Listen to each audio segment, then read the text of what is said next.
Hola, bienvenidos a Brain Talk with Liz, una semana más juntos. Esta semana quiero darte la sorpresa de que contamos con la presencia de una persona que nos engalana nuevamente. Como cada semana, alguien siempre nos aporta tanto de su conocimiento. Esta semana tengo a una especialista de más de 20 años de experiencia en el campo de psiquiatría infanto-adolescente. Además, también ostenta credenciales como analista de comportamiento ABA aquí en los Estados Unidos y es una Licensed Mental Health Counselor. Su nombre, y no lo dilato más, es Melba Álvarez. Bienvenida. Muchas gracias. Muchas gracias por tu invitación. También es un honor para mí poder estar acá y poder aportar un poquito a tu programa y también a la población infanto-adolescente, que es un poco lo que me dedico. Sí, Melba, gracias por sacar de tu ocupado tiempo una porción para venir a compartir con nuestra audiencia, que realmente hoy se va a beneficiar muchísimo de todos tus consejos y de tu conocimiento, que es muchísimo. Me siento tan halagada y he aprendido tanto preparándome para este programa, porque es un reto para mí sentarme al lado de mentes tan maravillosas, a humildemente hacer preguntas acá, pero creo que he aprendido tanto como los padres y las familias van a aprender del otro lado de ti. Gracias. Gracias a ti nuevamente. Melba, entrando en contenido para que nuestra audiencia desde ya esté conociendo un poco más de lo que vamos a tratar hoy, ¿qué cosa es la salud mental? Ok, la salud mental es un proceso donde, recuerden que nosotros los seres humanos somos biopsicosocial.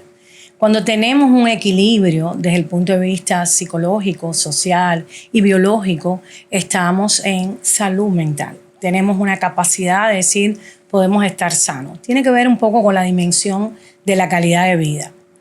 Cuando tenemos, por ejemplo, influyen muchos factores que después podríamos hablar, que son factores de riesgo y factores protectores.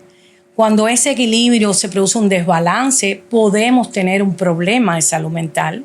Pero si tenemos la capacidad de ajustarnos, ya sea porque tenemos capacidades que son los mecanismos de afrontamiento, tenemos también las redes, tenemos nuestra familia, esto permite que nosotros podamos ajustarnos y no pase a ser un trastorno de salud mental.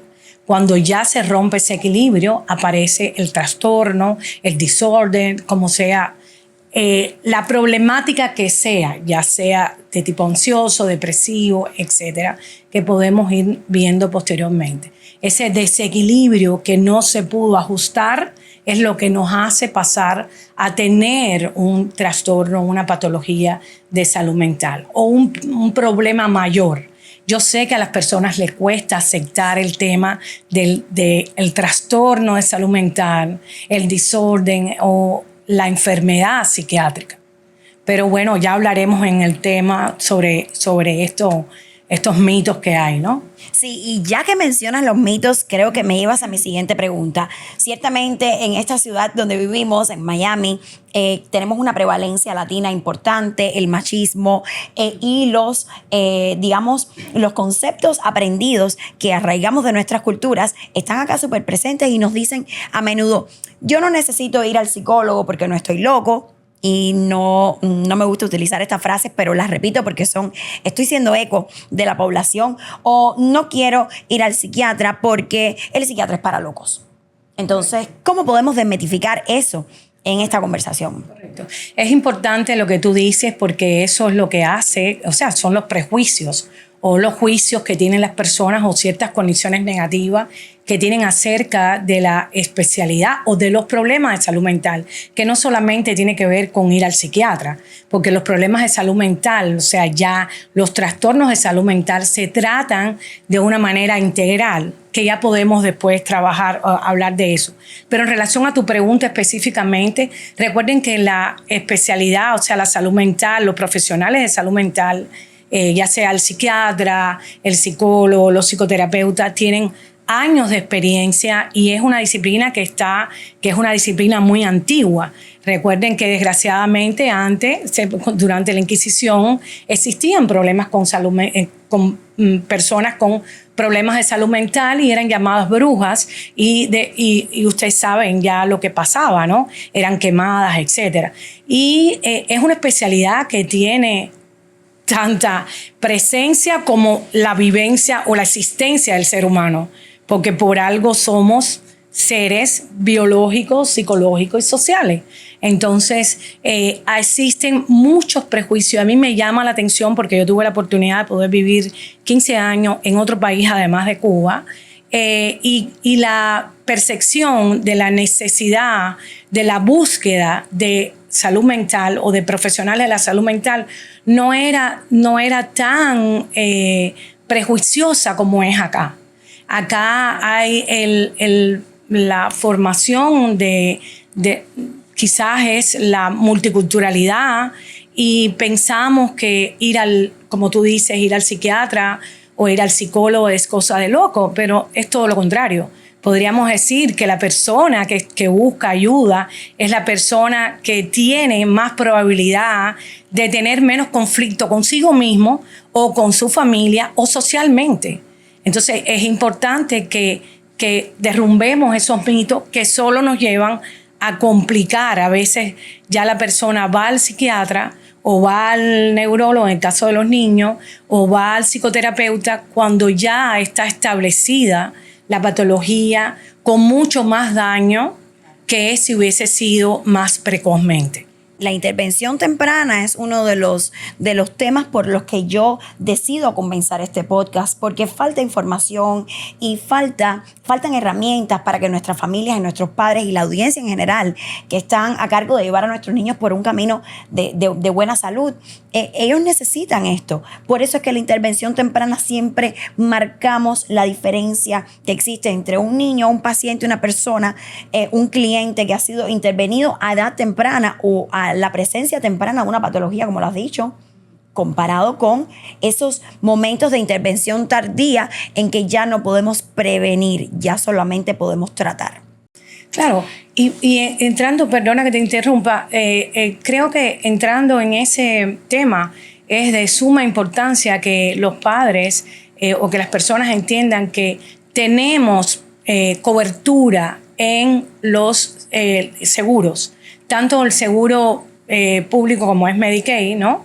Como los seguros privados. A veces las personas no saben que sí tienen todas esas coberturas. Lo que obviamente hay que llamar, hay que comunicarse con el seguro y hay que tratar de ver cuáles son los beneficios que tenemos, ¿no? Porque a veces puede ser que sea un poco caro, pero hoy en día hay mayor necesidad de intervenir los problemas de salud mental producto de todo lo que hemos pasado, COVID, etcétera. Y entonces se han puesto más recursos en los seguros para poder atender las patologías. Y lo que tú dices es importante porque no solamente vamos a llegar a un trastorno, podemos evitar llegar al trastorno si tempranamente podemos hacer la intervención. Y algo muy importante es que no significa que vayamos a un médico o a un psiquiatra, a un neurólogo, nada más. Nosotros tenemos para poder volver a ese equilibrio, tenemos que buscar ayuda en diferentes terapias, diferentes terapeutas y diferentes también opciones como son la meditación, el yoga y las terapias que existen. El speech therapy, el occupational therapy cuando es necesario, los physical therapy, el mental health counselor, y el ABA therapy, que es una terapia, por ejemplo, específica para trastornos del comportamiento, específicamente para trastornos del desarrollo, como es el autismo, ¿no? Sí, quiero hacer una pequeña acotación. Hace algún tiempo leí una frase que me llamó puramente la atención y dice esta frase que verdaderamente llegaremos al primer mundo cuando normalicemos los servicios de salud mental. Y creo que esto me da el pie para preguntarte, a ti que eres la experta en esta ocasión, ¿cuáles son los trastornos más comunes que encontramos, digamos trastornos o patologías, que encontramos en la población pediátrica en este momento que nos encontramos? Es importante para nosotros, o sea, los estudios, existen un aspecto de cuando tú estudias medicina de manera general, que es un poco saber la epidemiología de la enfermedad. tanto ya sea la incidencia o la prevalencia de los trastornos. En este caso, en salud mental, también lo dividimos en cuanto a edades, ¿no? Tenemos más y en cuanto a diferencia de género. En cuanto a niños, varones, es más frecuente, por ejemplo, el déficit atencional. En primeras etapas, los trastornos del lenguaje, porque el varoncito se demora un poco más, y eso tú eres la experta. También tenemos los trastornos de la eliminación, que pueden ser la enuresis y la encopresis, que ahí vemos enuresis cuando se hacen pipí, más allá de la edad que corresponde, y la encopresis cuando se hacen caca, ya más allá de la edad que corresponde. Es muy importante porque a veces culturalmente decimos, eso es normal, mi papá lo hizo, mi abuelo también se hicieron pipí hasta los 15 años.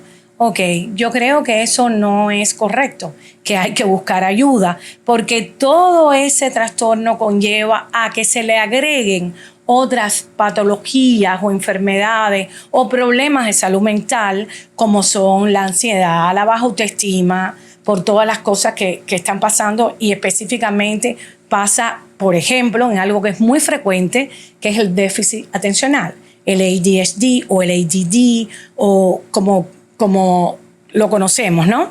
Que es el trastorno por déficit atencional, que pueden ser de diferentes tipos, ya sea combinado, puede ser de predominio impulsivo, predominio hiperactivo, o solamente ser de tipo atencional.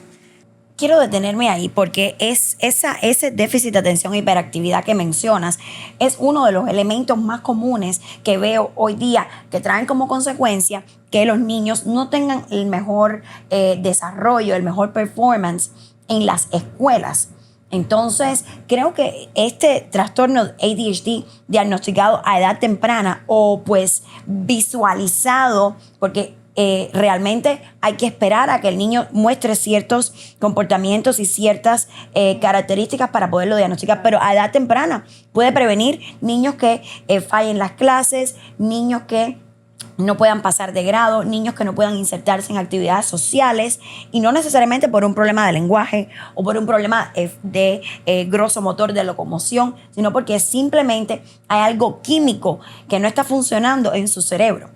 Tienes toda la razón. En el déficit atencional es algo que también hay muchos mitos, porque las personas tienden a decir, bueno, mi papá, mi abuelo, todo el mundo, sobre todo en la línea de varones, ¿no?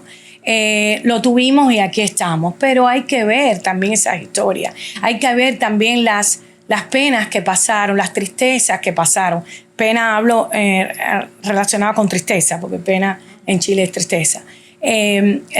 Los sufrimientos que tuvieron esos niños también, porque son niños que a veces no son aceptados por sus padres y no son aceptados tampoco por la familia, porque tienen también un aumento de su actividad y tienen un aumento de la impulsividad. Y, por ejemplo, es el niño que puede pasar y tumbar esto y no necesariamente lo está haciendo. Él no lo está haciendo con fines intencionales, sino es porque no tiene control o va a tomarlo sin querer y se le cae. Entonces, es muy importante que se diagnostique para evitar comorbilidad. Comorbilidad conceptualmente es cuando a un problema de salud mental se le agregan otros problemas. Y específicamente lo tenemos. El déficit atencional es uno de los trastornos de salud mental que más comorbilidad tiene, que ya sea trastornos por ansiedad, trastornos depresivos, abuso de sustancia en la adolescencia, que es muy grave, y trastornos del comportamiento en la línea antisocial. Okay. Y dentro de las comorbilidades que también he observado dentro del ADHD, me gusta siempre mencionar el ODD, que es el desorden de desafío y oposicionista.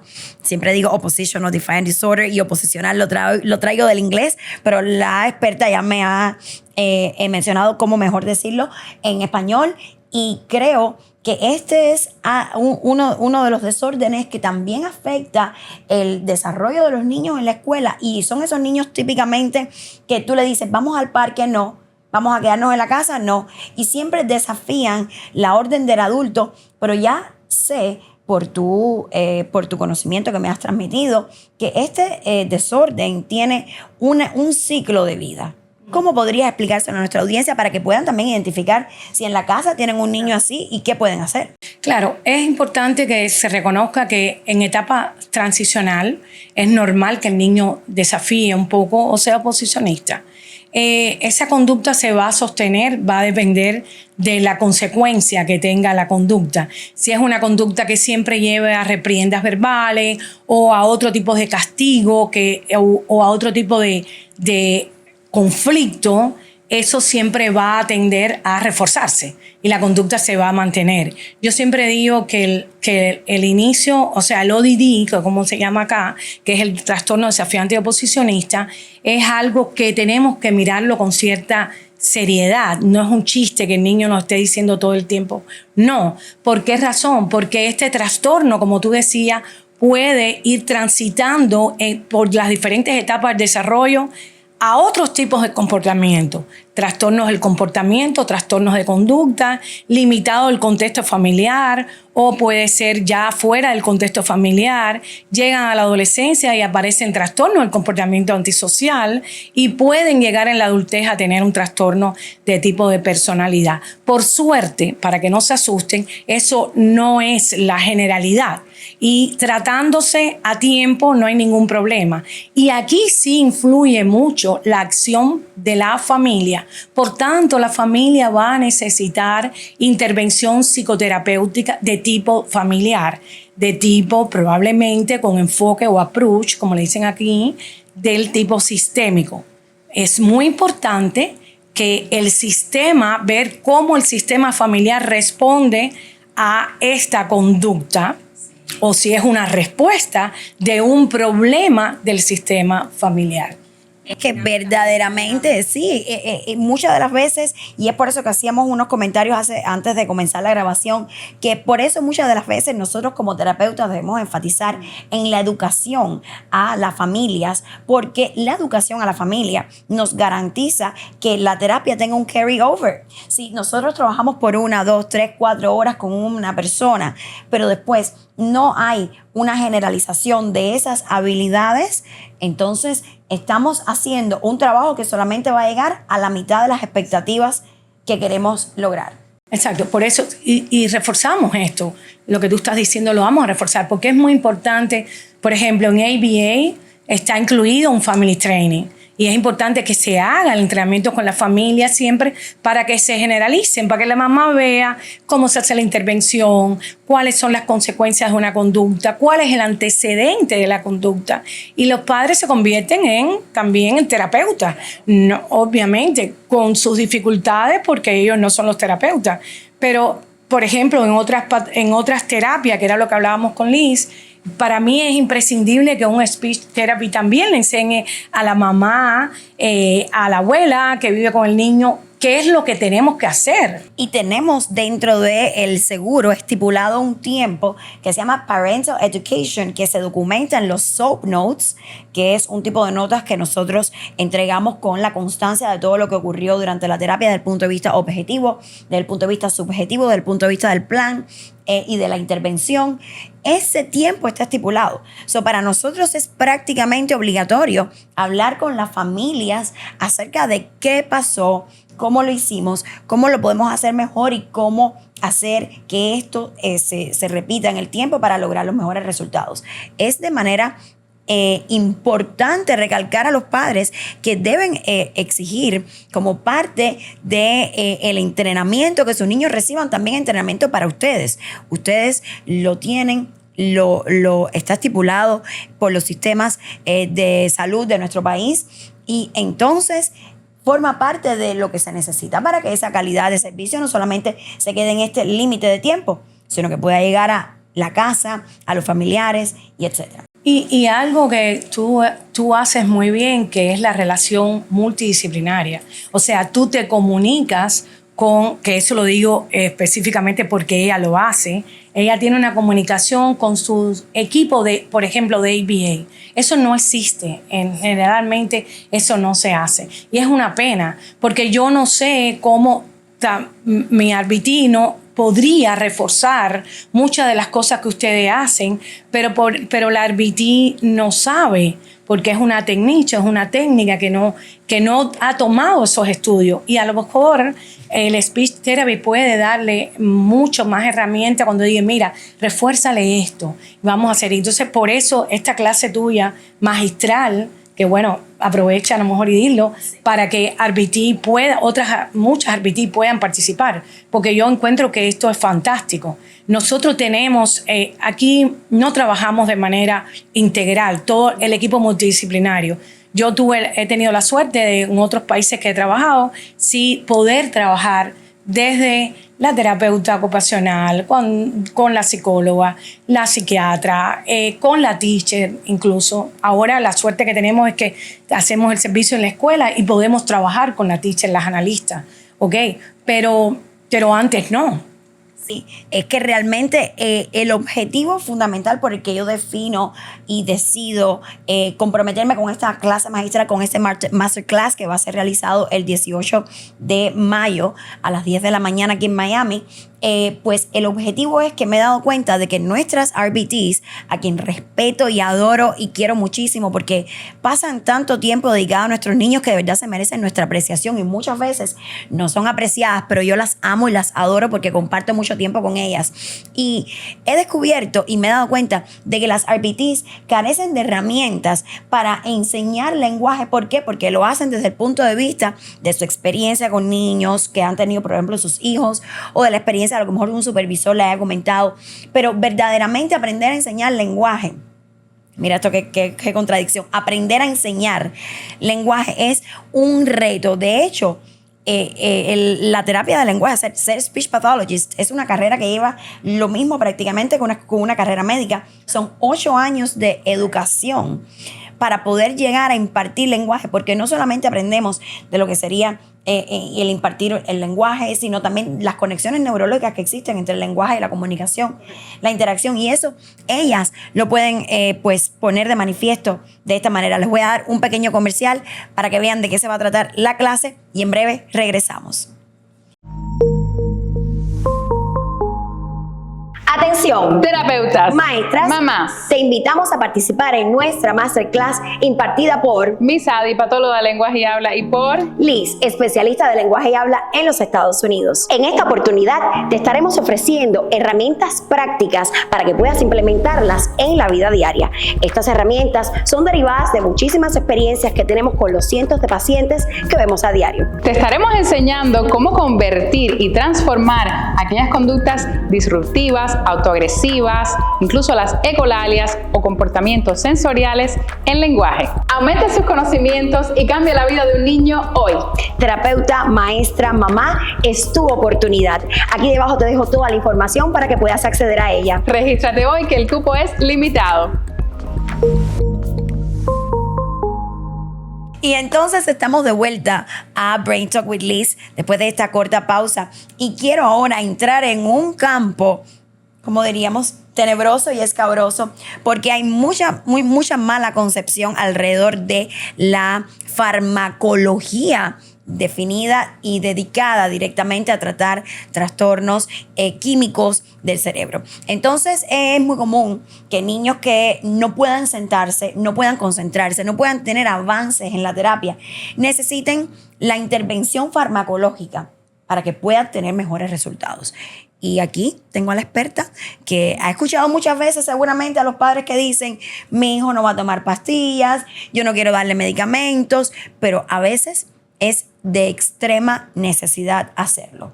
Cuéntanos un poco más acerca de eso. A ver, es importante y vuelvo a repetir lo mismo, pero en relación con la psicofarmacología. La psicofarmacología es una ciencia que también tiene estudios. Y los estudios están enfocados en poblaciones, y es población infantil y población de adulto. La psicofarmacología infantil tiene una especialización que no es cualquier persona que puede darla, ¿ok? De hecho, ningún médico general da medicamentos o psicofármacos para los niños. Es importante también definir que es un tipo de tratamiento dentro, volvemos a repetir, de la integralidad de tratamiento para las distintas patologías de la infancia y la adolescencia. O sea, no es que estamos diciendo que es lo único que va a mejorar el niño, pero a veces cuando tenemos problemáticas que no mejoran con las terapias y específicamente problemáticas que se llaman síntomas y signos, específicamente la va a evaluar un médico, ya sea o un neurólogo infantil o un psiquiatra infantil. Aquí por lo menos los neurólogos infantiles toman un rol importante porque ellos medican a los pacientes, por ejemplo, los niños con autismo. En otros países son los psiquiatras infanto-adolescentes. Pero bueno, aquí está el psiquiatra infantil que tiene una especialización en psiquiatría infantil. O sea, él terminó su especialidad y tiene que después estudiar psiquiatría infantil. Entonces, de alguna manera son personas capacitadas que, sobre todo, yo voy a hablar por la formación mía, que es psiquiatra infantil. Somos capacitados en el tema y vamos a estar viendo los síntomas que tiene el paciente y mirar el paciente desde la problemática. Por ejemplo, el autismo es un trastorno del desarrollo que no necesariamente tiene que llevar trastorno psicofarmacológico, que quede bien claro. Pero en algunos casos ya la FDA ha aprobado, por ejemplo, cuando se caracteriza por tener conductas de alta agresividad, de alto riesgo para la salud física del niño, y eso se conforma dentro de impulsividad, agresividad con riesgo vital, porque pegarse en la pared con la cabeza en un niño es un trauma que se puede llamar conmoción o contusión. Eso es un trauma. Y evidentemente, si esa conducta está aislada, puede que no haya problema y que no haya que tratarlo. Pero si es una conducta que está sostenida en el tiempo como una forma de él expresar sus emociones, tenemos que ayudarlo. Porque quiere decir que sus neurotransmisores están en desbalance y todo el tiempo está con un pic de dopamina probablemente, que son los neurotransmisores que más frecuente hacen este pic en los niños autistas, pero pueden haber otros que tienen que ver con más serotonina o norepinefrina, etc. Entonces, no es que estamos dando un medicamento para aplanar, es un medicamento para equilibrar la neurotransmisión. Y para eso es muy importante que su médico sepa el peso del niño, que le hagan los exámenes hepáticos, que le hagan exámenes cardiovasculares, por ejemplo, en el déficit atencional que se manda metilfenidato, psicoestimulante, se mandan esos exámenes antes, ¿ok? Que no haya problema cardiovascular en el niño, que no haya problema hepático, que su hígado esté funcionando bien para que pueda liberar el medicamento, el riñón, que esté funcionando bien, todo el proceso de la psicofarmacodinámica de un medicamento. Déjame interrumpirte. Y lo siento interrumpirte porque es que me apasiona todo lo que dices, pero tengo preguntas. Mencionas que un fármaco hace pues una incidencia sobre la química neurológica. Es importante hacer un hincapié en esto porque el padre piensa que el psicofármaco es para hacer un hincapié en el comportamiento del niño. El psicofármaco no tiene como objetivo tratar un comportamiento, sino regular una química cerebral que no tiene manera de, digamos, orgánicamente, fisiológicamente de modularse o de regularse, y que necesita la intervención de este medicamento para que entonces el resultado en tal área sea óptimo. Exacto. O sea, acuérdense que todo está conectado. La conducta es la expresión, ¿ok? Ya es la expresión de un desbalance también que tenemos. Y generalmente hay desbalance neurobioquímico, que es como se llama, y el medicamento lo va a ayudar a que pueda balancearse ese neurotransmisor específicamente. Por ejemplo, hay casos que nosotros tenemos casos de niños autistas que tienen conductas tan graves, pero tan graves, que están todo el tiempo en emergencia. ese niño se pierde la oportunidad de aprender, ese niño se pierde la oportunidad de interactuar con otro, de interactuar con su familia de una manera distinta. Cuando le damos un medicamento que empieza a regular esos neurotransmisores, entonces ese niño cambia y cambia favorablemente. No significa que nosotros no tengamos como papá. Por ejemplo, yo le pregunté, antes de venir para acá, le pregunté a las mamás de mis niños que tienen tratamiento farmacológico, ¿cuáles son tus mayores miedos? ¿Cuáles son tus? Entonces ellas me dicen, bueno, mi mayor miedo es que dependa todo el tiempo de este medicamento. Mi mayor miedo son los efectos secundarios. Y eso es importante, porque siempre hay que validar la opinión de los padres, porque los padres son los que le van a dar el medicamento al niño.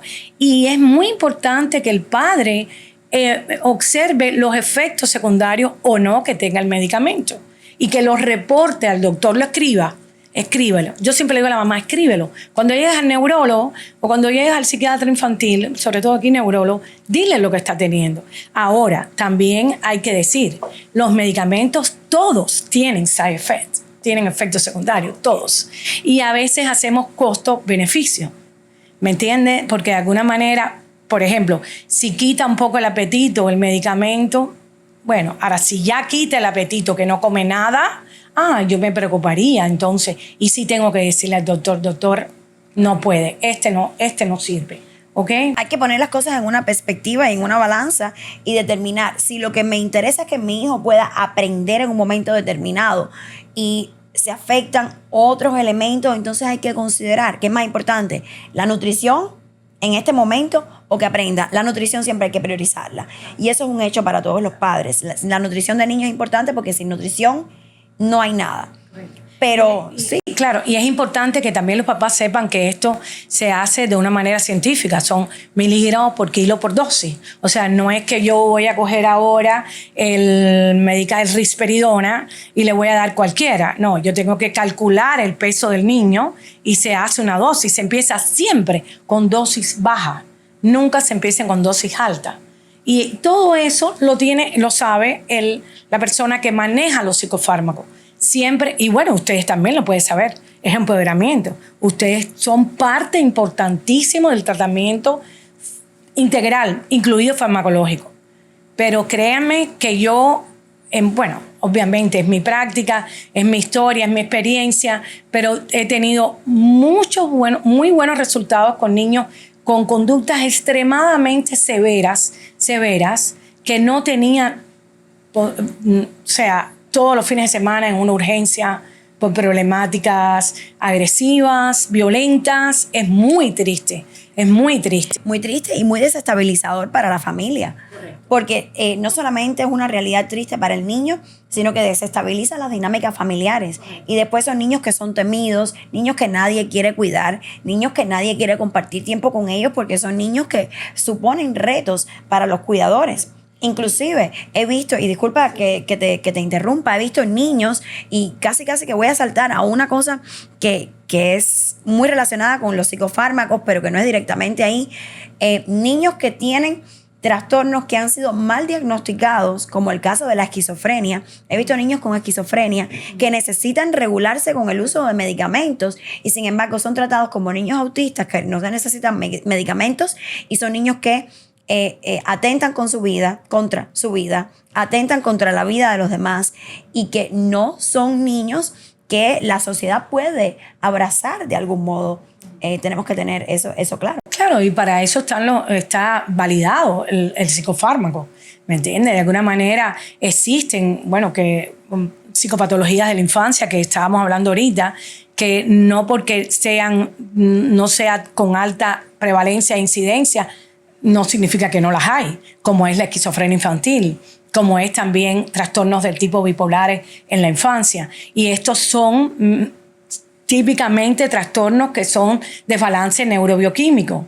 Y a veces no tenemos la conformación del diagnóstico, incluso somos hasta cautelosos los profesionales en temas clasificatorios, porque todo está clasificado. Ustedes saben, el DSM-5, el CIE-10 son instrumentos clasificatorios de años y años del mundo entero que clasifican los problemas de salud mental, pero a veces somos cautelosos porque se están presentando algunos síntomas que son graves, pero todavía por el desarrollo no conforman los cuadros clínicos típicamente. Hay que esperar.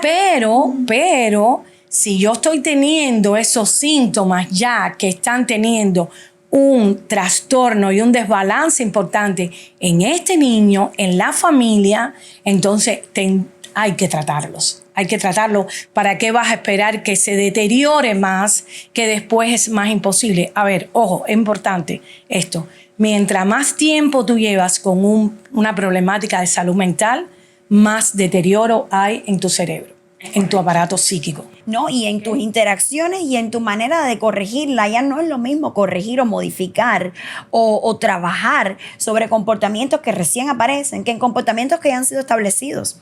Claro, y hay algo importante, que aparecen las comorbilidades, que es que se agregan otros trastornos y otros problemas al diagnóstico de base. Se van agregando y se van agregando no para bien, para mal, y quedan secuelas. ¿Me entiendes? Y hay algo que se llama que, por ejemplo, en el caso de la psicosis, que son los casos más graves, que cuando no se tratan a tiempo, quedan síntomas que se llaman síntomas residuales, que son síntomas cognitivos, afectivos y conductuales que no están activos, no están agudos, pero son residuales porque no fueron capaces de tratarse a tiempo y queda secuelado la persona con secuelas. Entonces, es importante que no obviemos esto, ¿no?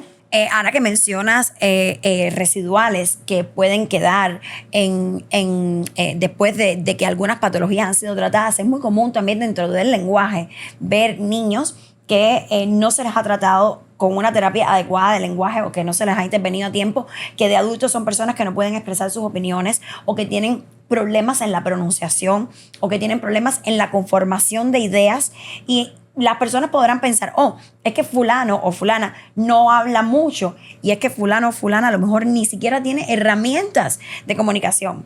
Porque cuando una persona tiene problemas a la hora de comunicarse, eso no es algo que podamos arreglar de la noche a la mañana. Eso lleva tiempo, intervención, intención y práctica. O sea, si falta alguno de esos componentes que he mencionado anteriormente, no se podrá lograr. Y algo que también quería mencionar.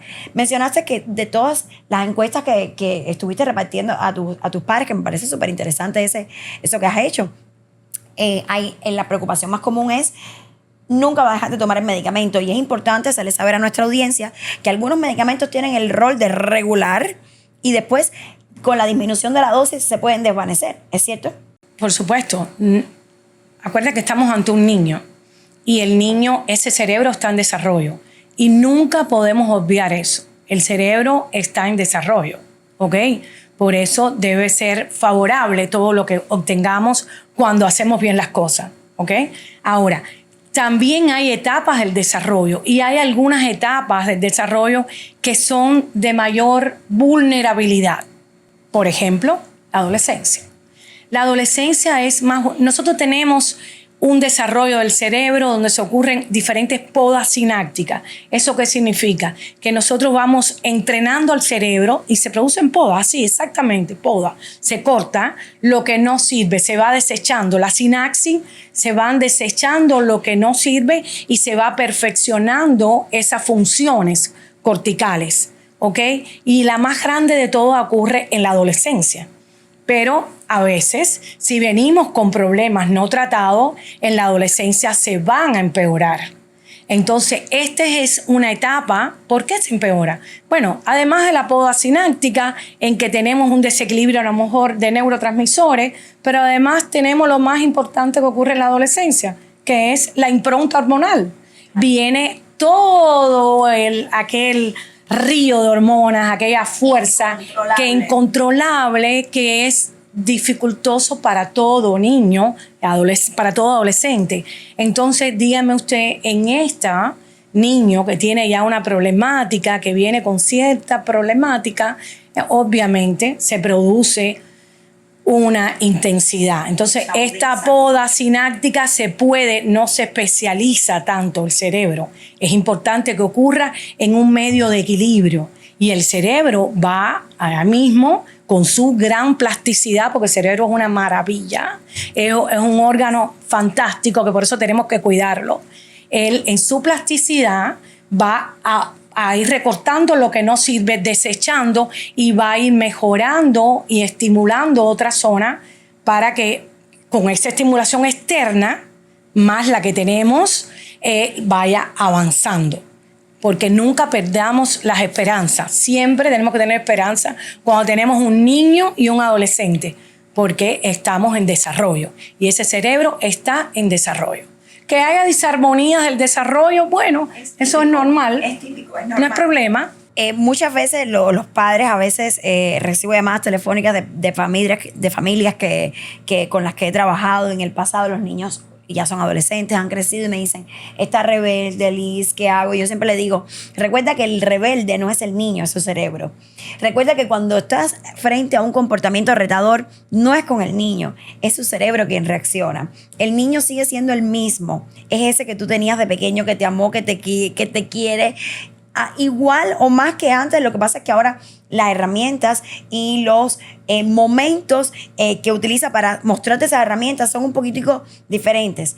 Pero ten en cuenta esto y tenle paciencia, que es una de las cosas también que a veces nos falla, la paciencia con nuestros niños. Porque hay que conocer un poquito. Estamos viviendo otros tiempos, pero siempre ha existido adolescentes. Y siempre todo el mundo ha dicho que los adolescentes es lo terrible. Y no es así. Es una etapa de desarrollo y todos pasamos por ahí. Y tenemos tareas evolutivas, que son tareas que tiene que cumplir el adolescente. Sí o sí. El adolescente necesita entrar en conflicto con la autoridad para poder hacer su propia identidad. Tiene que pertenecer a un grupo y muchas tareas evolutivas que son propias de la etapa. Nosotros pensamos que todavía sigue siendo nuestro niñito, pero ya aquí tenemos una manera de tratarlo de manera distinta. Por ejemplo, antes podíamos hablar mucho más con niños. Mira, siéntate bien o haz algo. Ahora no. Ahora tiene que ser, porque una de las cosas que odian los adolescentes es ser corregidos y que les hablen todo el tiempo, mamá. Y lo otro, que los padres cometen muchos errores, decir, porque yo en tu edad, eso es fatal. Nunca hagan eso. Eso no es bueno. No estamos viviendo los mismos tiempos. De hecho, antes se calculaba que los cambios generacionales estaban dados entre 10, 15 años. Hoy día estamos hablando de cambios generacionales cada 5 años, lo que evidencia que lo que probablemente la mamá hacía a su edad ya se desvía 3 o 4 generaciones de lo que está haciendo o esperando hacer su niño en ese momento. Así que, wow, qué interesante hablar contigo, Melba. Se aprende tanto. Yo estoy segura que nuestra audiencia está apasionada con este tema. Quiero no dejar de pasar por alto algo que estuviste a punto de mencionar ahorita, que son comorbilidades de las enfermedades, pero estuviste mencionando al inicio que los varones son más comunes con el ADHD, pero las niñas tienen otro tipo de patologías que son más comunes para ellas. También las niñas hay problemáticas, por ejemplo, el ADD, que es el desorden, pero de déficit solo atencional, que es compensado. La niña la compensa porque, por ejemplo, la niña habla mucho y va a compensarlo. Y no necesariamente a veces va a llevar fármaco. A veces con un ambiente que tenga una rutina, que son niñas que hoy en día son tremendas profesionales y tienen ADD. No hay grandes problemas porque la conducta va bien. Solo es el problema atencional. Hay otras problemáticas que sí son más serias, que son los trastornos de la conducta alimentaria. Y ojo, eso es frecuente porque hoy en día estamos en todo el tema de las redes y yo siempre digo que están sometidos a un estrés 24/24. Tú eres una niña, pero cuando yo era niña, yo tenía mis amigas en mi escuela y yo se terminaba, bueno, en mi caso cuando estuve becada, no, desgraciadamente estuve becada, 6 años desgraciadamente, pero ahora no, ahora ellas tienen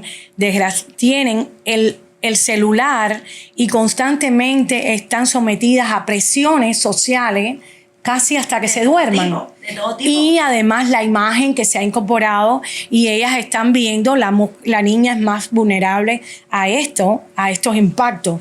Y sí hay muchos trastornos de conducta alimentaria, los eating disorders, que puede ser anorexia de cualquier tipo, restrictiva, pueden ser las bulimias, pueden ser los atracones nocturnos, etcétera, etcétera.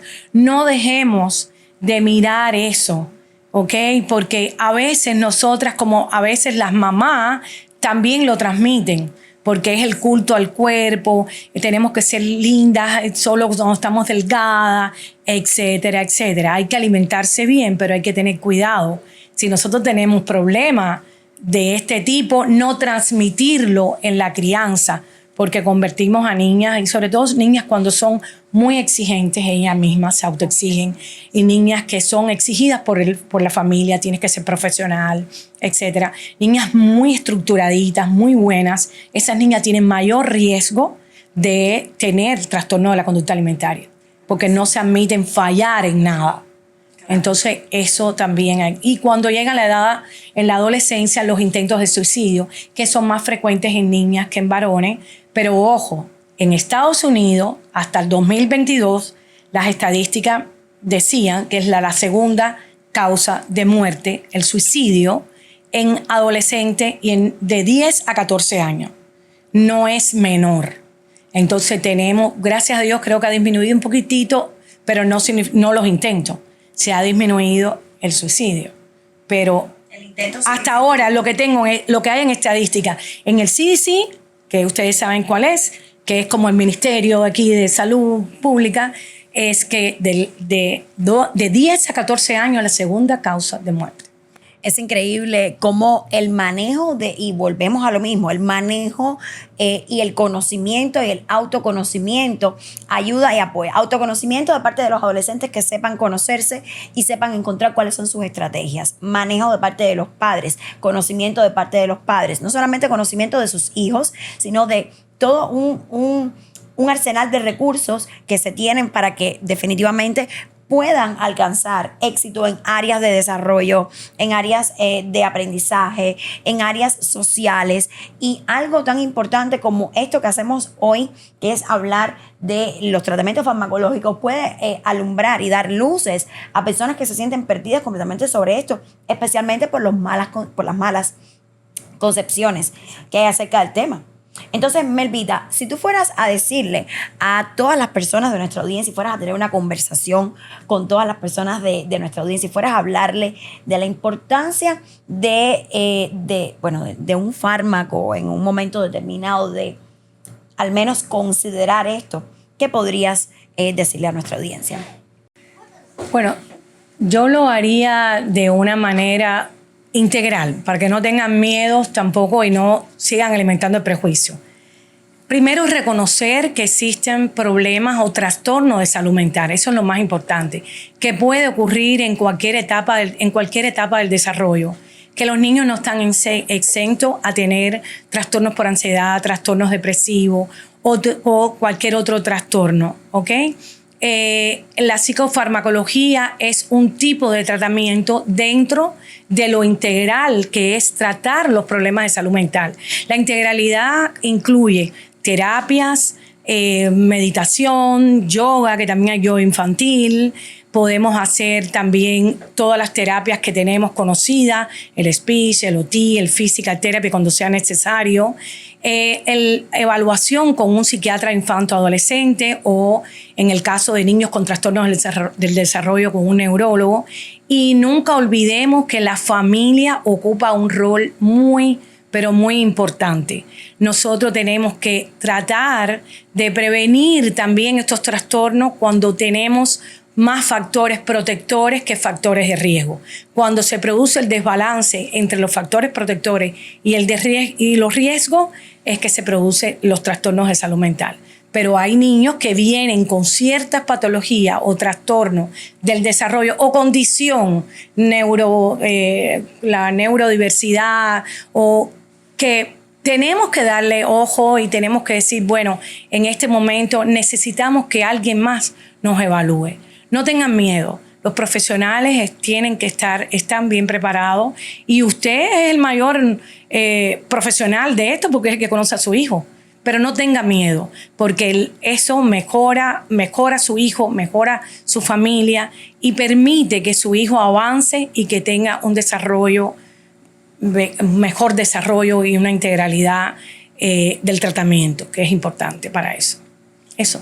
Melba, gracias por tus palabras. Creo que eso hace pone un lazo de oro a esta conversación que hemos tenido.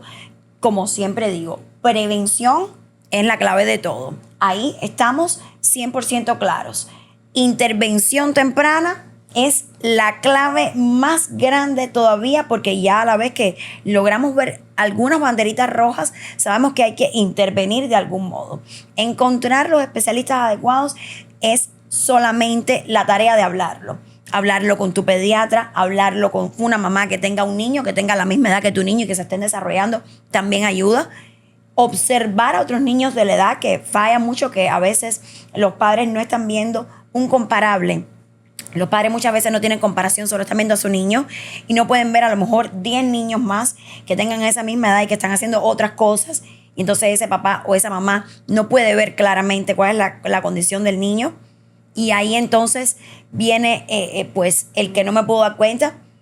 Pero intervención temprana, prevención, comparables, dirigirse a su médico de cabecera, a su pediatra y hablar de sus dudas sería, creo que, el primer paso. Después, integrar todas estas terapias, participar en la educación que se puede obtener de los especialistas que están ofreciendo las terapias, utilizar tantas herramientas que tenemos dentro del área de comportamiento, dentro del área de la terapia, de la psicoterapia y sobre todo. Liz, perdona que te interrumpa. Sí. En la prevención, ¿qué tenemos que tener? Que ya lo hemos hablado. En la infancia y en la adolescencia. Bueno, ¿Qué pasa con...? Ay, no, eso es un tema y quiero hablar de eso justo antes de terminar, porque algo que nosotros hemos estado hablando hoy constantemente ha sido la química del cerebro. Cómo el medicamento modifica, regula la química del cerebro.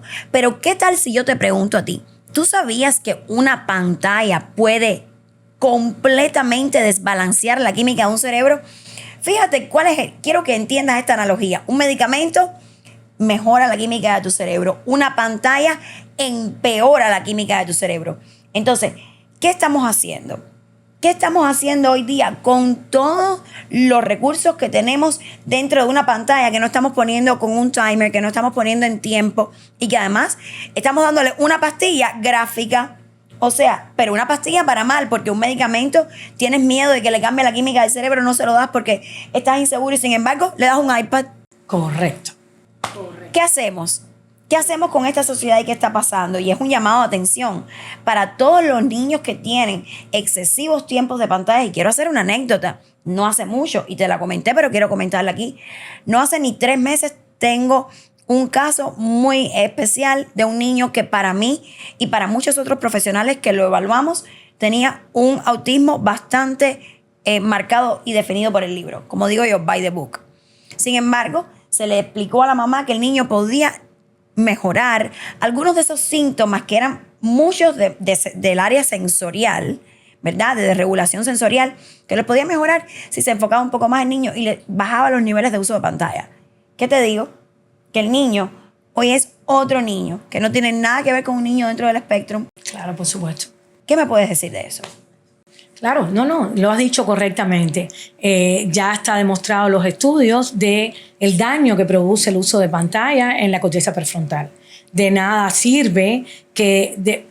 Ojo, es muy importante porque estamos hablando de prevención y esa prevención queda de manos de ustedes, porque sí está claro que el uso de pantalla conlleva un déficit atencional. Eso está demostrado porque esa corteza prefrontal no se está regulando ni se está desarrollando como corresponde por todo el tema de no logra concentrarse, no logran focalizar, no logran tener atención porque todo el tiempo están en la pantalla cambiando. Y después el niño a los 7, a los 8 años, la maestra empieza a mandar quejas de que el niño no se atiende, que el niño está irritable, que el niño está mal y al final le diagnostican un déficit atencional. Y después viene la pastilla. Y lo que tú has dicho, lo has dicho redondito y no hay nada más que agregar. Es eso. La prevención viene de ustedes. Y créanme, ya hay estudios que hablan de eso.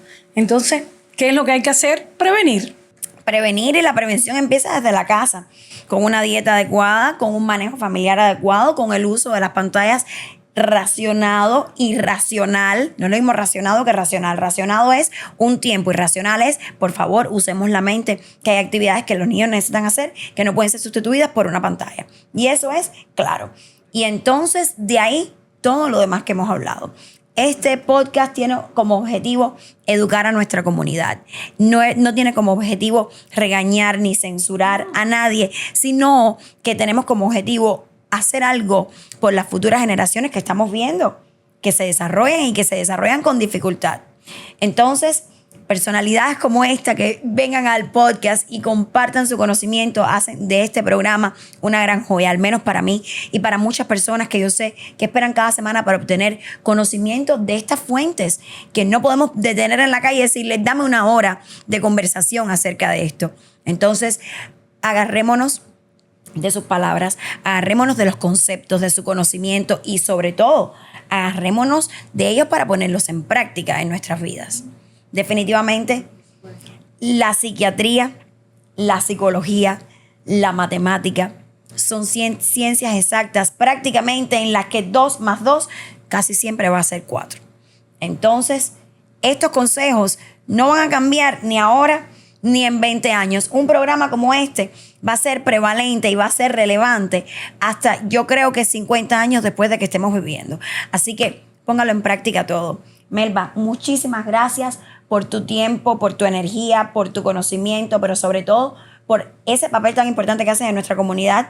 Tomas de tu tiempo para educar a esos padres y siempre estás pues buscando las soluciones, las ayudas, te preparas, te instruyes y eso es algo que marca la diferencia en ti como profesional. Muchas gracias. Muchas gracias y gracias a la audiencia por escucharnos también. A usted por allá le mando un abrazo cálido que esté lleno de una gran energía como la que hemos tenido hoy en este estudio. Sin dudar, quiero que recuerdes que las palabras clave de hoy son pues la prevalencia ¿de qué? Pues la prevalencia de una sola cosa, de la prevención, la prevalencia de otra sola cosita, de la intervención temprana y sobre todo de la información y la educación. Educación es decir gracias y por favor. Eso no es solamente la educación también es ir a las fuentes correctas a encontrar la información exacta, como aquí en Brain Talk with Liz.